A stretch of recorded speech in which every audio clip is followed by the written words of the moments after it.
जैसा कि आप जानते ही हैं कि देश भर में नीट पेपर लीक का मुद्दा चर्चा का विषय अब भी बना है। भले ही शिक्षा मंत्री के पद से धर्मेंद्र प्रधान ने इस्तीफा दे दिया है। धर्मेंद्र प्रधान के इस्तीफा देने के बाद अब प्रहलाद जोशी इस पद पर आ चुके हैं। ये जिम्मेदारी अब उन्हें सौंप दी गई है, लेकिन बावजूद इसके अब भी विपक्षी दल नीट पेपर लीक के मुद्दे को लेकर संघर्ष को जारी कर रखा है। बात करेंगे इस रिपोर्ट में कांग्रेस से वरिष्ठ नेता सचिन पायलट के बारे में। जमीनी स्तर पर जुड़कर हमेशा ही सचिन पायलट ने जनता का दिल जीता है। जमीनी स्तर पर उतरकर उन्होंने हमेशा ही जनता की समस्याओं को सुना है।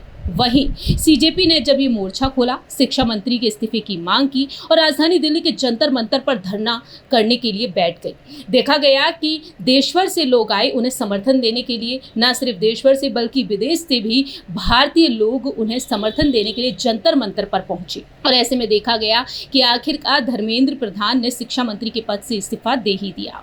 लेकिन यहाँ बात की जाए सचिन पायलट के बारे में, तो सचिन पायलट अब भी इस मुद्दे को लेकर अपनी जिम्मेदारियों को बखूबी निभा रहे हैं। कांग्रेस में उन्हें अब भी एक महत्वपूर्ण जिम्मेदारी सौंपी गई है। प्रदेश कांग्रेस प्रभारी राष्ट्रीय महासचिव सचिन पायलट 28 जुलाई को रायपुर जाने वाले थे, लेकिन रायपुर का दौरा स्थगित कर दिया गया है। दरअसल नीट परीक्षा विवाद और छात्रों से जुड़े मुद्दों पर कांग्रेस नेताओं और युवा कांग्रेस और एनएसयूआई पदाधिकारियों के साथ वह बैठक करने वाले थे। शिक्षा मंत्री के इस्तीफे के बाद राजनीतिक घटनाक्रम और दिल्ली में लगातार बैठकों के कारण उनका दौरा टाल दिया गया है।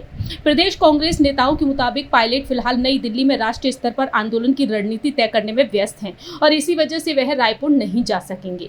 हालांकि दौरा रद्द नहीं किया गया है और इसकी नई तारीख जल्द ही घोषित कर दी जाएगी। रायपुर दौरे को लेकर प्रदेश कांग्रेस ने तैयारियां शुरू कर दी हैं।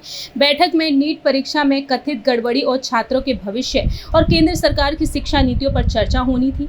पायलट की प्रेस कॉन्फ्रेंस और पार्टी पदाधिकारियों की बैठक भी प्रस्तावित थी।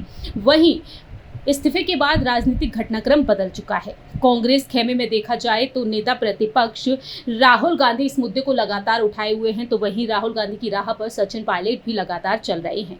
ऐसे में सचिन पायलट भी जल्द ही रायपुर पहुंचेंगे और नीट पेपर लीक को लेकर एक नई रणनीति को तैयार करेंगे।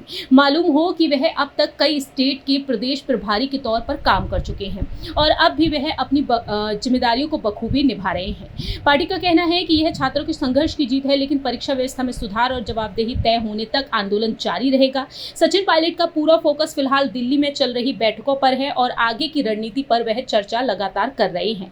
28 जुलाई को रायपुर आकर नीट मुद्दे पर आयोजित बैठक में शामिल होने वाले थे और इस दौरान कांग्रेस नेताओं, युवा कांग्रेस और एनएसयूआई पदाधिकारियों से चर्चा करने वाले थे। लेकिन फिलहाल सचिन पायलट दिल्ली में हैं और बैठकों में शामिल हो रहे हैं। अब देखना होगा कि सचिन पायलट की ये रणनीति रायपुर में कितनी रंग लाएगी। आखिरकार सचिन पायलट इस मुद्दे पर क्या कुछ कर दिखाएंगे आने वाले समय में, ये देखना काफी ज्यादा दिलचस्प होगा।